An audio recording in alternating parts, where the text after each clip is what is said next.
ושבע ימים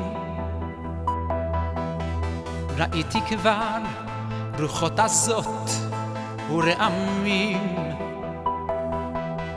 אתה עלה קטן מתנועע בטוח בעצמו הכל יודע קח איתך צידה לדרך את ניסיוני אל תזלזל אולי זה כל מה שיש חגי היה ילד מתוק, חמוד, ג'ינג'י, מלא מלא מלא מלא נמשים, שמח ועליז ושובב איום ונורא. אם הייתי נכנסת לחדר מורים, אז היה תמיד מורה שיספר לי סיפורי חגי, קראתי לזה. הוא עשה כך והוא עשה כך, והוא הרביץ והפך את הכיסא, והוא עמד ולא עשה שיעורי בית ולא הביא את הספרים, כל הסיפורים אפשריים. והדבר היחיד שעזר לי זה המנהל. והוא אהב את חגי מאוד. חגי היה חיוך משגע ועיניים בורקות. הוא היה אומר, אם הילד הזה יצא דברים גדולים, אל תתייאשי, יהיה בסדר. בסוף כיתה י' בערך, חגי פתאום החליט שמספיק להשתולל. צריך לעשות דברים אחרים בחיים. בצבא התחיל לרוץ לי, הסמל תמיד יקרא, מתנדב אחד נחוץ לי, ג'ינג'י צא מן השורה. אם כולם נוסעים הביתה, ג'ינג'י תישאר תורן, אז החלטתי את הפייטר ללמד שיעור קטן. קורס קצינים מיד עברתי, מה זה ג'ינג'י הם ראו, לאותו בסיס חזרתי, בסמל אל תקנאו, כי ג'ינג'י זה אופי, כי ג'ינג'י זה טבע, על ראש הג'ינג'י בוער הצבע. אחרי ההלוויה של פיני הוא ישב על הקבר שלו ובכה בכי תמרורים. מאוד מאוד, היה להם מאוד מרגש לראות את חגי, שהוא כל הזמן לא מראה את הרגשנות שלו, מראה ביטחון והכל, שבוכה בצורה כזו. הדבר שבלט בך הייתה מידת האמת. תמיד חיפשת אחרי האמת. הרגשתי שאני מדבר חבר אמיתי. חבר שאכפת לו, לא סתם מעביר את הזמן בשיחה אמיתית. תזכור אותך תמיד מדיח חזקים למען ילד, משפחה ולמען מדינת ישראל. חגי לא סיפר שום דבר, אבל הוא תמיד מחייך ותמיד אומר הכל בסדר. הוא לא, פשוט לא ראית בדבריו שהוא גם נמצא באיזושהי, בסכנות, דברים כאלה. גם לא נידב אינפורמציה. יום רביעי הוא היה אמור לחזור הביתה, ופתאום כאילו הוא היה בדרך ביום שני, והודיע לי, אני בדרך הביתה. אמרתי לו, אבל זה לא, מה קרה? היית צריך לחזור ביום רביעי, מה קרה? עופר אמר לי שכדאי לי לצאת השבוע, כאילו עכשיו, מי יודע מה יהיה בסוף שבוע. בהר הרצל הובא הערב למנוחות סרן חגי חיים לב, בן 24, שנהרג הבוקר בפעילות מבצעית. שבוע לפני שחגי נהרג, הוא הספיק עוד לטוס עם משלחת של הצבא לפולין. לי יש אח קטן שהיה באוטו. אבל גם אח שלי לא עמד פה במסדר עם בגדים בלויים פחד מדינה. אח שלי עמד עם מדים, עם זמקה סגולה בדרגות של קצין וצריכה. אח שלי לא נשאל מה יקרה היום, אם הגיע למה כל החיים. אח שלי רצה לתת תשובה לכולנו, להם ולנו. אבל אח שלי, כמו עוד 1.5 מיליון אנשים שעמדו במקום הארור הזה, לא איתנו פה. הוא למעלה, מסתכל עלינו יחד עם עוד 6 מיליון העיניים. הוא למעלה, בשמיים. אבל אח שלי לא קבור בקבר אחים עם אלפי אנשים. הוא לא נשרף ונזרק, והוא השפל בקבורתו. אח שלי נקבר כשדגל לגופו.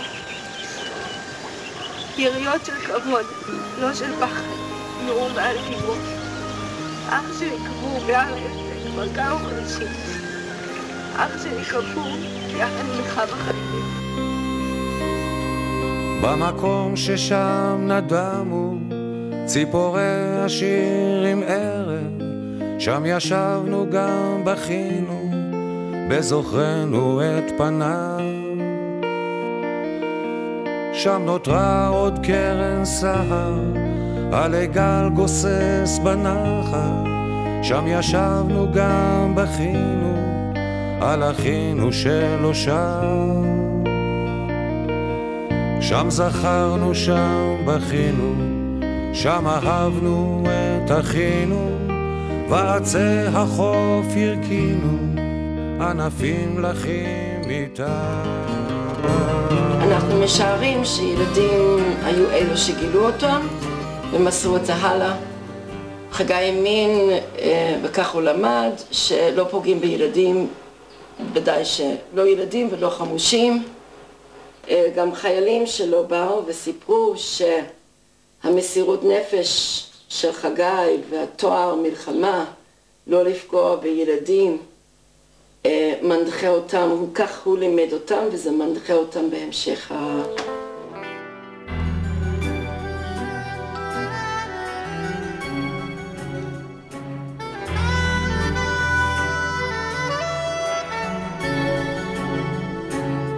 כשהילדים נמים זה לא תמיד שהם רוצים לישון, הם לא רוצים לדעת. כשהאצבעות עוברות בתוך שערותייך הרכות, הן רק רוצות לגעת. הייתי פעם ילד השדה, אף פעם לא בוכה ורוצה הכל לשכוח,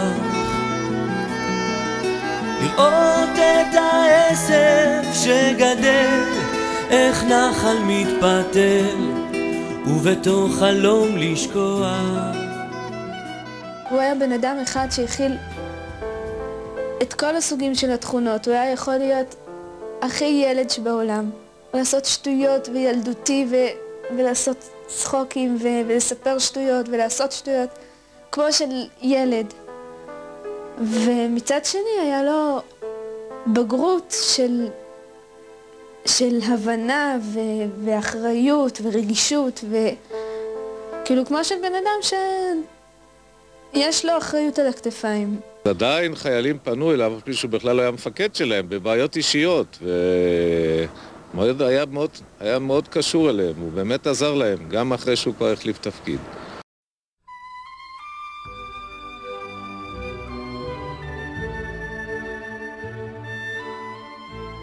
תמיד הוא ידע, היו לו את התשובות, היו לו את הפתרונות, ובאמת כולנו, ואני באמת נסעתי אליו עיניים.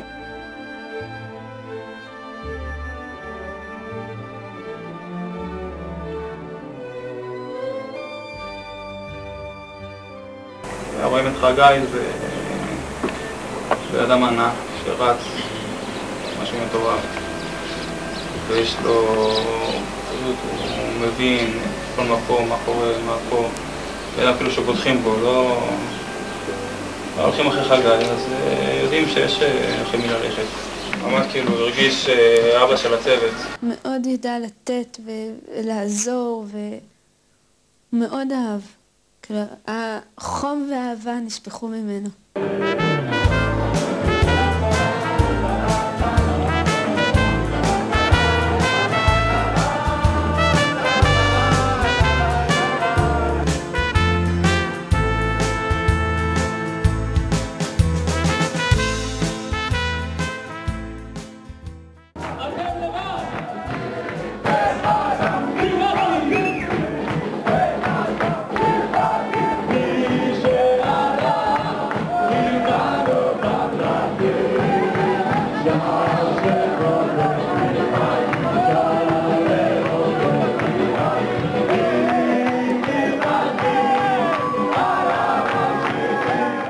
הוא לימד אותי המון דברים, על הסתכלות על החיים, הסתכלות על דברים, התייחסות לאנשים.